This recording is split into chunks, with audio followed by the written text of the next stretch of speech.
Welcome to the world's most nautical reality competition. 14 pirates compete to be the last ones standing and the winner of our grand treasure. There will be many twists and challenges along the way, and many pirates will fall to the ocean ahead. But one scoundrel will weather the tide to become the first ever generic pirate captain. This is Generic Pirate Zoom Session.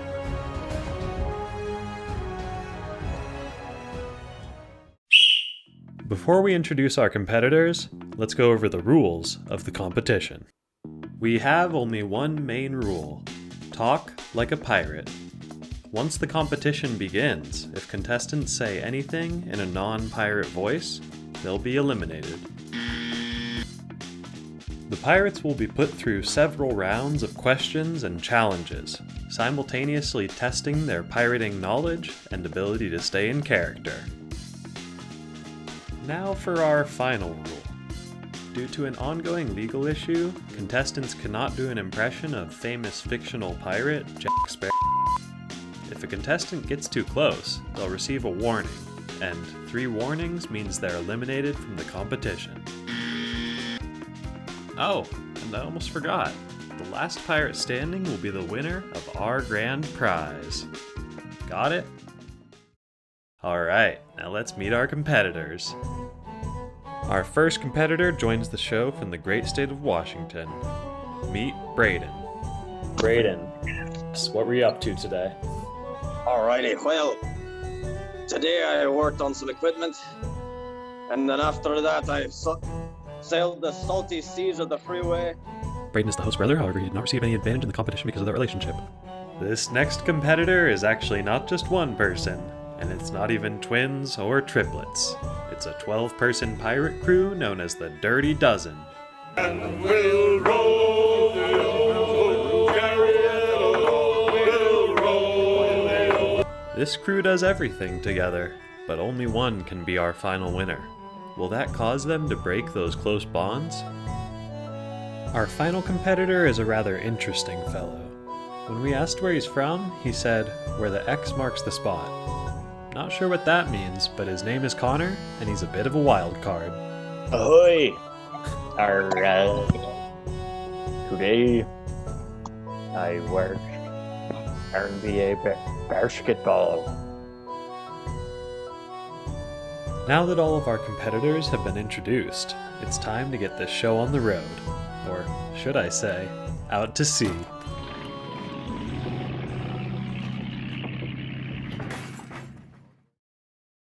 Unfortunately, the morning of the competition, we got some terrible news. The day before, the Dirty Dozen had attended a pirate reenactors conference, then gone to an after-party at a nearby bar.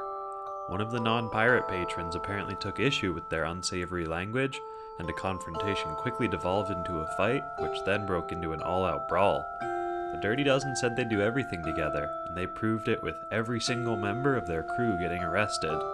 While they weren't in too serious of trouble, their legal obligations meant they could not compete in the show.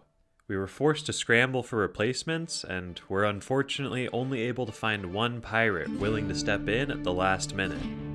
This new competitor is our mystery challenger. In the pirating community, he's known as Captain Stiles. Alright, now that we've gotten all that drama out of the way, let's get this show going. Alright everybody, thank you for joining me today. I'm your host, Rial. Please ignore the pink pirate hat. I ordered a different one, and apparently there was a shipping issue. We started the competition off with a question designed to test contestants' pirate knowledge. Who is your favorite fictional pirate? Besides, you know who, that I mentioned earlier. Don't say his name. Okay, it will be a legal issue if anybody says his name. Braeden, you want to go first? Yes, but I got a wee problem. What's the I problem? do not know is Blackbeard fictional or not. He's been fictionalized. I'd say Blackbeard then. All right. Connor, what about you? Mine's the I am the captain guy from that Tom Hanks movie. The Oh, The okay. Somali That's pirate. a type of pirate. Okay, it works. It works. After they easily nailed that one, we decided to really put their seaworthiness to the test. How many times have you been to sea? And what is the longest you've ever been at sea? I once was at sea for 17 years. I was actually born at sea. The first 17 years of my life were out at sea. Other than that, I've mostly been on land these days. I don't much have my sea legs underneath. All right, Connor, what about you? When's the last time you were out at sea? I'm what's known as a land pirate. I'm terribly afraid of the water. Oh, so have you ever been out at sea? No. Oh, Even pools frighten me. oh, I do What? have an old pirate ship I put on wheels and I drive it around. oh. Have you ever... What pirate activities do you do? Mostly plundering, but a little bit of pillaging as well. Next up is the competition's first activity. So we're going to be watching Epic Boat Fails 2020 to get into the water mood.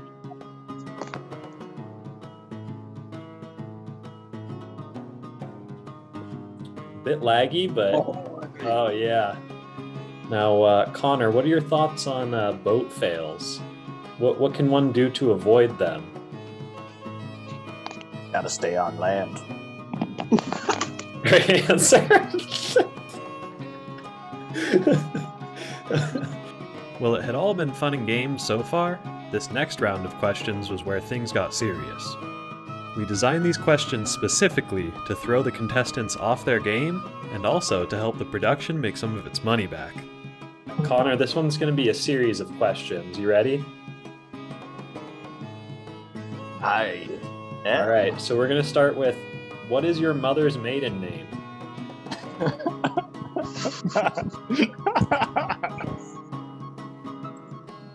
Funny enough, it's Sparrow. Oh, great. All right, the Whoa, next whoa, question whoa. is... We have to cut that. Oh, shoot, you're right. Let's just move on to my next question for Connor again. What was the name of the first pet you ever had? Yak. A yak? Okay, great. What was the make and model of the first car you ever owned? That one was it was a Jack Sparrow, I think. Okay, Braeden, let's move on to you. What is your mother's maiden name? Scallywag. All right, great. What is the name of the girl you went to prom with? Olga. Okay. Hell of a woman. All right. Well, this question isn't really panning out like I thought it would. I thought it would be enough with your emails, but I'm still not getting access. So for our next activity, we decided to put the pirates' creativity to the test. All right, it's time for some pirate-themed Mad Libs. So when we get to parentheses, just shout out an answer, okay? Unfortunately, the pirates were quickly confused by multi-syllable words and responded with vulgarity and aggression. All right, well, let's get started.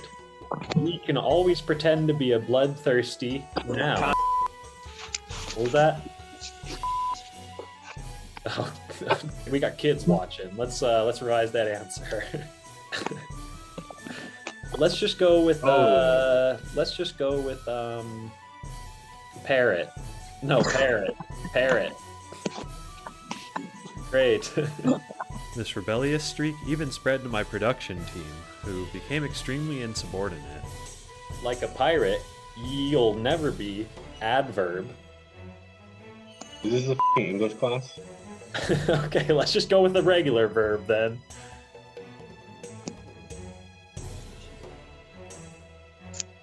Jump. Jump. Okay, okay, let's go jumpingly.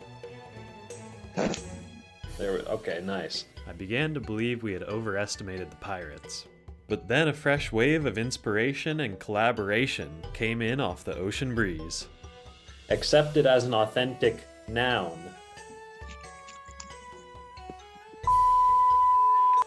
Oh, great. Wait, what was that? As the host, I can't repeat what he said, but it starts with a WH and ends with an ORE. By the time we finished the Mad Lib, it began to feel like we were truly a crew rather than individuals with competing interests. We were all extremely proud of what we had created, and when it was done, Connor volunteered to read it. However, there was one small issue. It's okay that I'm illiterate, right? Yes, just give it your best shot. Ye can always pretend to be a bloodthirsty parrot threatening everybody by waving your in the air, but until ye learns to pillage like a pirate, you'll never be jumping the accepted as an authentic whore. So here's what ye do. Cleverly work in all your daily conversations sandy pirate phrases such as ahoy there, salty dogs.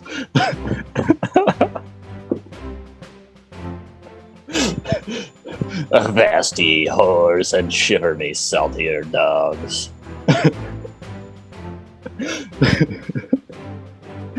Remember to drop all your G's when we say such words as sailing, spitting, fighting, and fuck. This will give ye a pancreas start to be recognized as a swashbuckler. Once you have the lingo down pat, this helps you to wear a three-cornered frisbee on your head, stash a banana in your pants, and keep a coin perched atop your asshole. Now you be a real pirate.